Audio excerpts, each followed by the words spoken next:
ಚಿತ್ತಸ್ಯ ಪದೇನ ವಾಚಾಂ ಮಲಂ ಶರೀರಸ್ಯ ಚ ವೈದ್ಯಕೇನ ಯೋಪಾಕರೋತು ಪ್ರವರಂ ಮುನೀನಾಂ ಪತಂಜಲಿಂ ಪ್ರಾಂಜಲಿದಾನ ತೋಸ್ಮಿ ಅಂತ.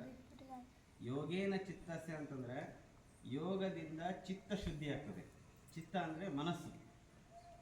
ಪದೇನ ವಾಚಾಂ, ಪದೇನ ವಾಚಾಂ ಅಂತಂದರೆ ಯೋಗ ವಿದ್ಯೆ. ಪದ ಅಂತಂದರೆ ನಾವು ಮಾತಾಡ್ತಕ್ಕಂತಹ ರೀತಿ, ಅದು ವ್ಯಾಕರಣ ವಿದ್ಯೆ. ಯೋಗದಿಂದ ಚಿತ್ತ ಶುದ್ಧಿ ಮಾಡ್ತಕ್ಕಂತಹ ವಿದ್ಯೆಯನ್ನು ಕಲಿಸಿಕೊಟ್ಟಿರ್ತಕ್ಕಂಥವರು. ಮತ್ತು ಪದೇನ ವಾಚಾಂ, ವ್ಯಾಕರಣದಿಂದ ಯಾವ ರೀತಿ ಮಾತಾಡಬೇಕು ಅಂತಕ್ಕಂತಹ ವಿದ್ಯೆಯನ್ನು ಕಲಿಸ್ಕೊಟ್ಟಿರ್ತಕ್ಕಂಥವರು. ಯೋಗೇನ ಚಿತ್ತಸ್ಯ ಪದೇನ ವಾಚಾಂ ಮಲಂ ಶರೀರಸ್ಯ ಚ ವೈದ್ಯಕೇನ. ನಮ್ಮ ಶರೀರ ಏನಿದೆಯಲ್ಲ, ಶರೀರದಲ್ಲಿ ಬಹಳಷ್ಟು ವಿಕಾರಗಳದಾವೆ. ಅದನ್ನೆಲ್ಲ ಸಹ ಚೆನ್ನಾಗಿಟ್ಕೊಳ್ತಕ್ಕಂಥದ್ದು.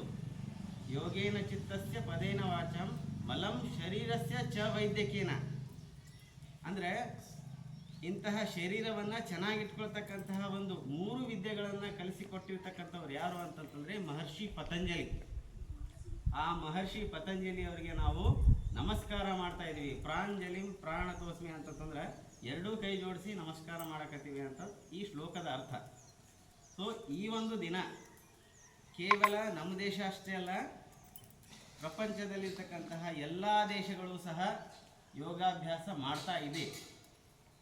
ಮತ್ತು ಇದು ಒಂದು ದಿವಸ ಮಾತ್ರ ನಾವು ಮಾಡಬೇಕು ಅಂತಂತೇನಿಲ್ಲ, ಪ್ರತಿ ದಿವಸವೂ ಸಹ ನಾವು ಯೋಗಾಭ್ಯಾಸ ಮಾಡ್ತಕ್ಕಂತಹದ್ದೇ ನಮ್ಮ ಸಂಸ್ಕೃತಿ. ಬಟ್ ಇವತ್ತೇನು ಅಂತಂದರೆ ಇದು ಒಂದು ಸಂಭ್ರಮಾಚರಣೆ ಮಾಡ್ತಾ ಇದ್ದೀವಿ. ಈ ಒಂದು ಸಂಭ್ರಮಾಚರಣೆ ನಮ್ಮ ಶಾಲೆಯಲ್ಲಿಯೂ ಸಹ ಆಗ್ತಾ ಇದೆ. ಈ ಒಂದು ಸರ್ಕಾರಿ ಹಿರಿಯ ಪ್ರಾಥಮಿಕ ಶಾಲೆ ಬುಗಡಿ ತಾಂಡ ಶಾಲೆಯಲ್ಲಿ ನಾನು ರಿಕ್ವೆಸ್ಟ್ ಮಾಡಿಕೊಂಡಾಗ ಇಲ್ಲಿನ ಮುಖ್ಯ ಗುರುಗಳು ಹಾಗೂ ಎಲ್ಲ ಸಿಬ್ಬಂದಿ ವರ್ಗದವರು ತುಂಬ ಏನು ಅಂತಂದರೆ ಖುಷಿಯಿಂದ ಈ ಅವಕಾಶವನ್ನು ನನಗೆ ಕೊಟ್ಟಿದ್ದಾರೆ. ಮತ್ತು ನಿಮಗೂ ಸಹ ಬಹಳಷ್ಟು ಸರ್ತಿ ಹೇಳಿದ್ದೆ, ನಾನು ಒಂದು ಸರ್ತಿ ಯೋಗ ಕ್ಲಾಸ್ ತೊಗೋಬೇಕು ಅಂತಂತೇಳಿ. ಆ ಸಮಯ ಇವತ್ತೇ ಬಂದುಬಿಟ್ಟೈತಿ. ಸೊ ಅದಕ್ಕೋಸ್ಕರ ಎಲ್ಲ ನಿಮ್ಮ ಶಾಲೆಯ ಗುರು ವೃಂದದವರಿಗೆ ನಾನು ವಂದನೆಗಳನ್ನು ಸಲ್ಲಿಸ್ತೀನಿ. ಅದೇ ರೀತಿಯಾಗಿ ನಮ್ಮ ಈ ಯೋಗೋತ್ಸವದ ಖುಷಿಯ ಸಂದರ್ಭದಲ್ಲಿ ನಮ್ಮ ಊರಿನ ಒಬ್ಬ ಸೈನಿಕರಾಗಿರ್ತಕ್ಕಂತಹ ಶ್ರೀಯುತ ರಾಜ್ಕುಮಾರ್ ಅವರು ನಮ್ಮ ಜೊತೆ ಇದ್ದಾರೆ. ಸೊ ನಮ್ಮೆಲ್ಲರ ಪರವಾಗಿ ನಮ್ಮ